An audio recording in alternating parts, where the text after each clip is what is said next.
Bismillahirrahmanirrahim. Assalamualaikum warahmatullahi wabarakatuh.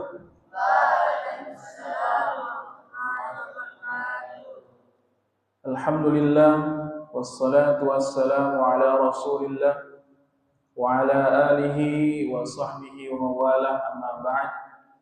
Rabbi shrah li sadri wa yassir li amri wahlul 'uqdatam min lisani yafqahu qawli. Allahumma barik lana fi majlisina hadza bi rahmatika ya arhamar rahimin. Taqabbalallahu minna wa minkum fataqabbal ya karim. Qabla an nabda hadhihi ad-dirasah hayya naqra al-basmalah. Bismillahirrahmanirrahim. Alhamdulillah qad addaina salatal maghrib bil jamaah. Alhamdulillah kita telah sama-sama menunaikan salat maghrib berjamaah. Seperti biasa akan dilanjut dengan majelis kajian kitab yang insyaallah pada hari ini kita melanjutkan pembahasan yaitu kitab Ayyuhal Walad karya Al-Imam Al-Ghazali rahimahullahu ta'ala. Bismillahirrahmanirrahim. Qala al-muallifu rahimahullahu ta'ala. Berkata sang penulis kitab, semoga Allah merahmatinya. Ayyuhal walad, wahai anakku. Nah, ayyuhal walad itu wahai anakku, atau kita juga bisa memahaminya dengan istilah atau panggilan gitu. An-nasihatu sahlun wal mushkilu qabuluha li'annaha fi madzaqi muttabi'il hawa murrun. Jadi di bagian ini Imam Al-Ghazali memberikan nasihat an-nasihatu sahlun. Memberi nasihat itu mudah. Memberi nasihat itu mudah. Wal mushkilu qabuluha. Yang susah adalah menerimanya. Jadi ini yang pertama nih, nasihatnya untuk umum ya jamaah sekalian. Jadi yang namanya manusia itu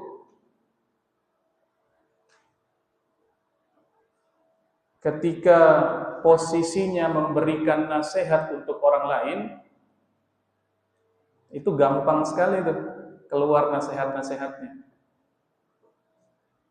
Tetapi giliran dia yang dinasehati, susah menerima nasihat itu. Itulah tabiat manusia.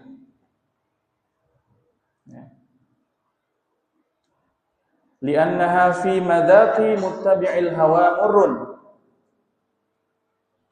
Karena bagi para penurut hawa nafsu, bagi orang-orang yang selalu menuruti, selalu mengikuti hawa nafsunya, nasihat itu terasa pahit. Jadi Imam Al-Ghazali menyampaikan nasihat ini untuk umum ya. Jadi yang namanya manusia itu ya tidak semua.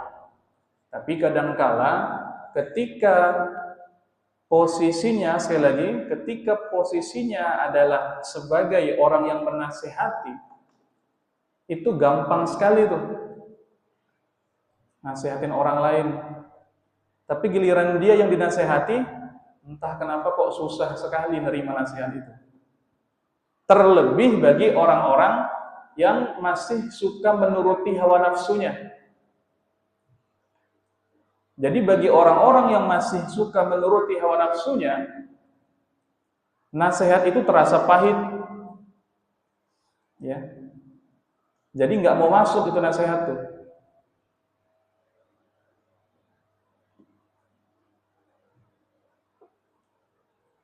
Idzil manahi mahbubatun fi qulubihim. Karena bagi orang-orang yang tadi, bagi orang-orang yang dia selalu menuruti hawa nafsunya, bagi orang-orang yang begitu, hal-hal yang sifatnya al-manahi, yang sifatnya terlarang, yang sifatnya tercela, itu lebih disukai oleh hati mereka.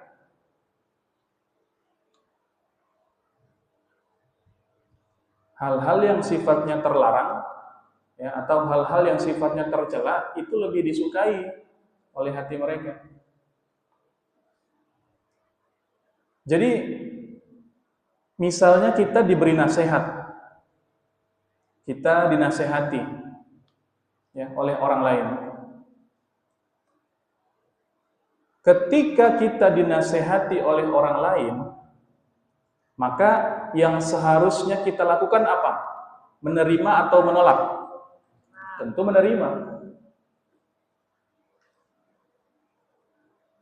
Kalau kita menolak nasihat, maka kita telah melakukan hal-hal yang terlarang.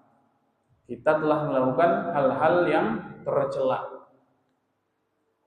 Nah, yang seperti ini jemaah sekalian, ini biasanya ada pada orang-orang yang masih dipenuhi hawa nafsu dalam dirinya. Dalam dirinya masih ada hawa nafsu dan dia nurut sama hawa nafsu itu.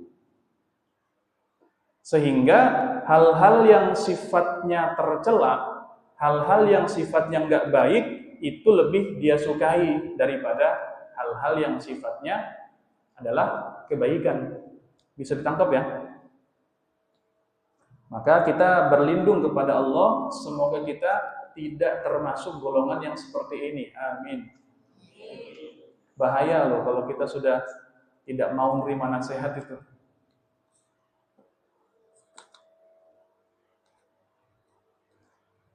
Kemudian selanjutnya, alal khususi liman kana talibal ilmi ar-rasmi mushtaghilan fi fadlin nafsi wa manaqibid dunya. Nah, kalau tadi yang pertama kan Imam Al-Ghazali memberikan nasihat itu untuk umum ya. Nah, kalau yang ini kalimat yang tadi beliau mengkhususkan ya, alal khususi liman kana talibal ilmi rasmi. Beliau mengkhususkan terlebih bagi para penuntut ilmu resmi. Kalau tadi kan yang pertama tidak hanya penuntut ilmu, tapi siapa saja bisa kena nasihat tadi. Nah, kalau bagian ini beliau memberikan khususnya nih, terlebih lagi kalau kita sebagai penuntut ilmu resmi nih. Ya. Hati-hati. Mushtaghilan fi fadli nafsi wa manaqibid dunya. Nah, apa maksudnya menuntut ilmu resmi? Ya maksudnya adalah ya kayak kita sekarang. Kita sekarang ini kan sedang menuntut ilmu. Ya meskipun tidak semuanya di pondok misalnya. Kan ada jemaah yang lain datang dari rumah ke masjid selain untuk ibadah sholat, ikut serta dalam ibadah yang lain yaitu menuntut ilmu.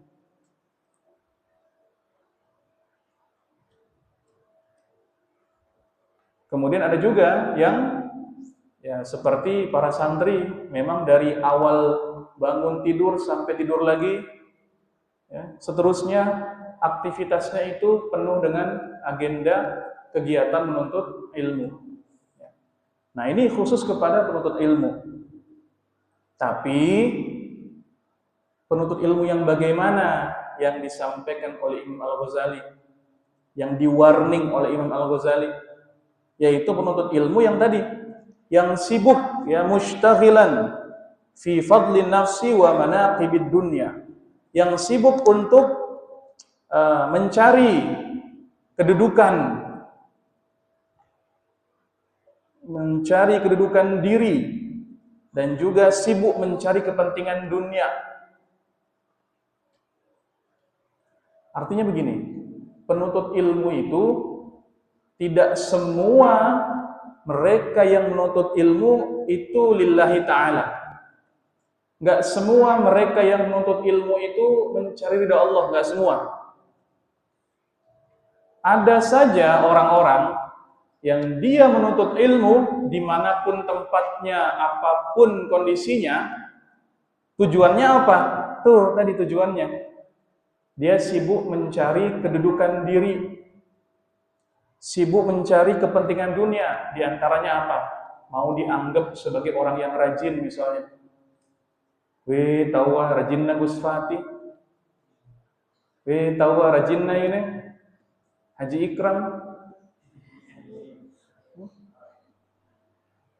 Weh, tahu rajinna Ustaz Dayat. Rajinna orang belum datang dia sudah hadir di masjid. Ada orang-orang yang seperti itu. Atau kalau kita lihat ke zaman sekarang, gampangnya begini, ada saja orang-orang yang dia sibuk, dia nuntut ilmu dimanapun, mau di sekolah, mau di pesantren, mau di kampus, tapi hanya demi apa? Kehormatan di ijazah saja.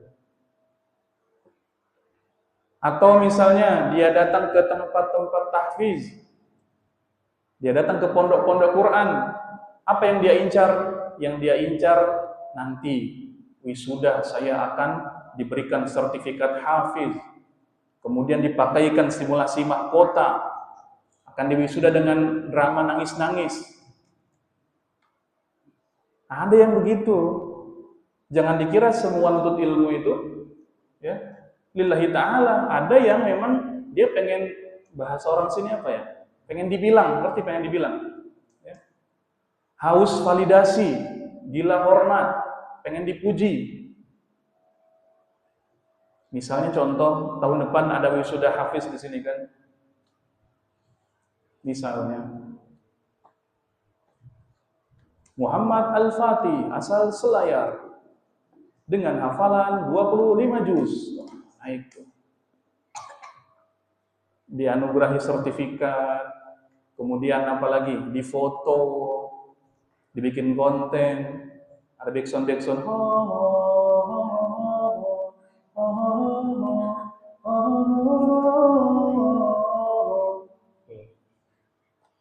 Habis itu videonya apa? Al-Fatihnya sedang dipeluk sama orang tuanya.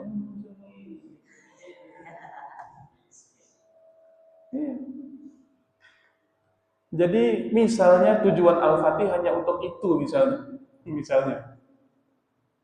Berarti sia-sia enggak itu? Sia-sia. Nah, ini Imam Al-Ghazali sejak dulu sudah memberikan peringatan bahwasanya penuntut ilmu itu ada loh yang mereka itu datang ke sekolah-sekolah, datang ke pondok-pondok, datang ke madrasah-madrasah, datang ke kampus-kampus, datang ke tempat belajar itu bukan karena Allah, tapi hanya ingin biar dirinya dipuji, hanya ingin biar dirinya disebut hebat, hanya ingin biar dirinya apa lagi? Disanjung-sanjung. Nah, yang begini nih di-warning oleh Imam Al-Ghazali. Biasanya orang yang kayak begini, biasanya orang yang seperti ini, dia itu gampang sekali menasihati orang. Giliran dia dinasihati, nggak mau nerima. Padahal kesalahannya juga ada pada dirinya gitu. Paham sampai sini? Ya. Nah, kita hati-hati. Ya. Lanjut lagi nih, Imam Al-Ghazali mengatakan, فَإِنَّهُ يَحْسَبُ أَنَّ الْعِلْمَ الْمُجَرَّدَ لَهُ سَيَكُونُ نَجَاتُهُ وَخَلَاصُهُ فِيهِ وَأَنَّهُ مُسْتَغْنٍ عَنِ الْعَمَلِ وَهَذَا اعْتِقَادُ الْفَلَاسِفَةِ. Imam Ghazali melanjutkan, si orang yang tadi nih, orang yang menuntut ilmu tapi hanya dengan tujuan pengen disanjung-sanjung, pengen dihormati tadi, dia mengira, orang tadi mengira bahwa Yang menjadi penyelamat bagi dia itu adalah ilmu yang sudah dia punya. Bisa ditangkap? Ya. Orang dengan kepribadian buruk kayak tadi, untuk ilmu, belajar ya belajar. Tapi kan niatnya bukan karena Allah. Niatnya pengen dipuji, pengen dicap sebagai orang alim, ya, pengen diwisuda dengan berbagai macam gelar. Nah, yang seperti ini, ya,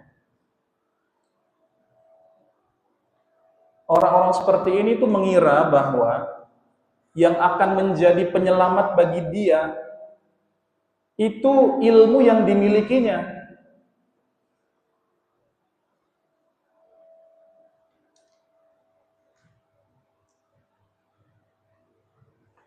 Bisa difahami nggak ini? Padahal yang benar bagaimana? Yang benar, yang menyelamatkan kita semua itu apa? Ilmu yang kita miliki atau ilmu yang kita miliki dan diamalkan? Yang mana? Ilmu yang kita miliki dan diamalkan. Jadi patokannya ilmu yang diamalkan. Meskipun misalnya di antara kita ada yang hafal 30 juz, kemudian hafal hadis arba'in, An-Nawawi 40, 42, kemudian hafal Sahih Bukhari, Sahih Muslim, hafal apa lagi? Macam-macam. Tapi kalau nggak diamalin, ini yang akan merugi nih. Jangan salah sangka. Artinya yang menyelamatkan kita itu bukan seberapa banyak ilmu yang kita koleksi. Tapi yang menyelamatkan kita adalah kalau kita mengamalkan ilmu yang kita punya tadi. Ya. Jadi di sini Imam Al-Ghazali menyampaikan bahwasanya pola pikir semacam ini yang kayak tadi ya, penuntut ilmu yang merasa bahwa dengan ilmunya itu akan menyelamatkan dirinya tanpa harus mengamalkan, pola pikir semacam ini kata beliau, ini adalah keyakinan atau pola pikir para filsuf, orang-orang filsafat.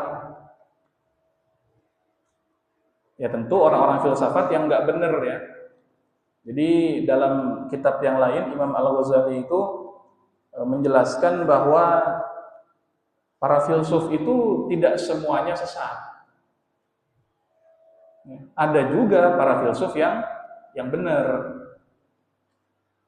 Kalau nggak salah beliau menyampaikan filsuf yang masuk kategori sesat bahkan kafir ya, itu ada 3 kategori. Ada 3 kategori.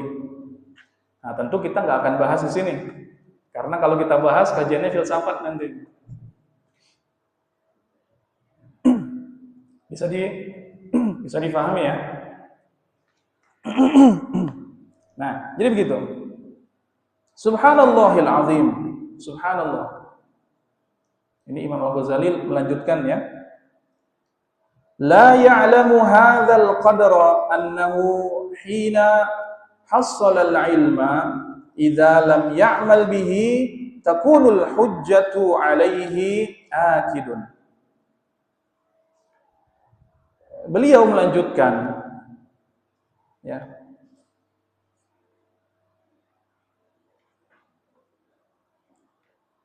Orang yang kayak tadi masih ngebahas orang yang kayak tadi pola pikirnya. Dia tidak tahu bahwa ketika sudah memperoleh ilmu tapi tidak diamalkan itu ilmu, maka ilmunya nanti akan menjadi hujjah yang kuat yang akan melawannya. Artinya hujjah itu argumen. Gampangnya begini jemaah. Ini orang banyak sekali dia belajar fikih, belajar tafsir, belajar akidah, belajar biologi, belajar fisika, belajar segala macam ilmu dia pelajari. Tapi apa? Hanya dikoleksi. Ijazahnya banyak, sertifikatnya banyak, tapi nggak diamalkan. Nah, yang seperti ini, ya, nanti di yaumil akhir, ilmunya itu yang akan tanda kutip melawan dia.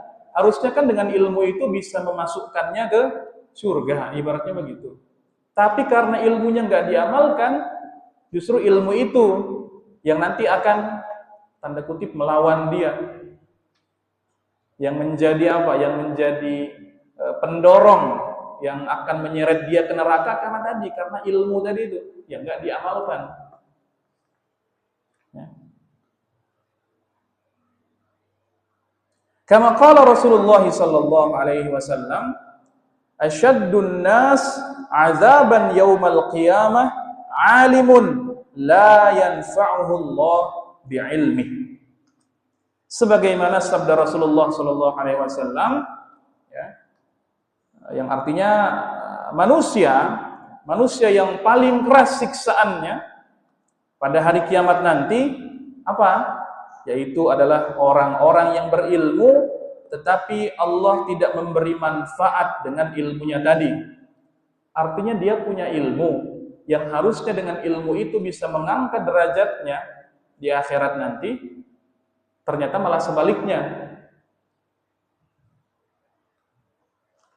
Yang ada malah sebaliknya.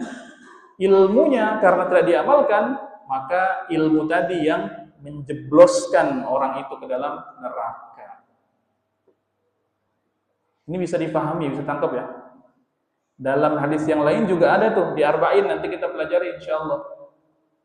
Jadi Quran yang selama ini kita baca, Quran yang selama ini kita pelajari, yang kita hafalkan, nanti di kemudian hari di yaumil akhir itu bisa memasukkan kita ke surga, bisa pula menyeret kita ke neraka. Hujjatun laka aw 'alaika, itu dalam sabda Nabi itu begitu. Oh, maksudnya bagaimana? Bukannya kalau kita belajar Quran, kita menghafal Quran, bukannya itu jadi tiket kita untuk masuk surga? Betul, kalau kau amalkan itu isi Al-Quran. Kalau kita amalkan itu Quran, maka Quran akan membawa kita ke surga. Tapi kalau sebaliknya, akhlak kita justru bertolak belakang dengan akhlak Al-Quran. Al-Quran bilang, Al-Quran mengajarkan kita jangan berbohong, kita malah doyan berbohong. Al-Quran mengajarkan kita untuk jangan kau dekati zina, kita malah mendekat kepada semua hal yang berpotensi untuk zina. Nah, yang seperti ini nih bahaya nih. Dan yang pelaku maksiat begini jangan dikira hanya orang-orang awam. Dari kalangan penuntut ilmu, dari kalangan penghafal Quran, ada juga yang seperti itu. Ya kalau nggak ada, nggak mungkin dong Nabi bersabda seperti ini. Kan begitu. Kenapa Nabi menyampaikan hujjatun laka aw 'alaika? Karena emang ada orang-orang yang Qur'annya itu hanya sekedar berada di lisan dan apa namanya nih, kerongkongan aja nih, nggak lewat, nggak nyampe ke hati. Bacaannya sih bagus, hafalannya mungkin, tapi di balik itu penuh dengan hal-hal yang sifatnya tercela, bahaya. Ya, makanya hati-hati, kita sama-sama berdoa, semoga kita bukan termasuk orang-orang yang seperti ini. Amin ya rabbal alamin. Sudah bunyi waktu Isya. Alhamdulillah ya. Kita cukupkan dulu sampai pembahasan ini. Insyaallah nastamir fil usbu' al-qadim, di pekan depan insyaallah kita lanjutkan ya. Naftatim bil hamdalah wa du'a kafaratul majlis. Subhanallah. Assalamualaikum warahmatullahi wabarakatuh.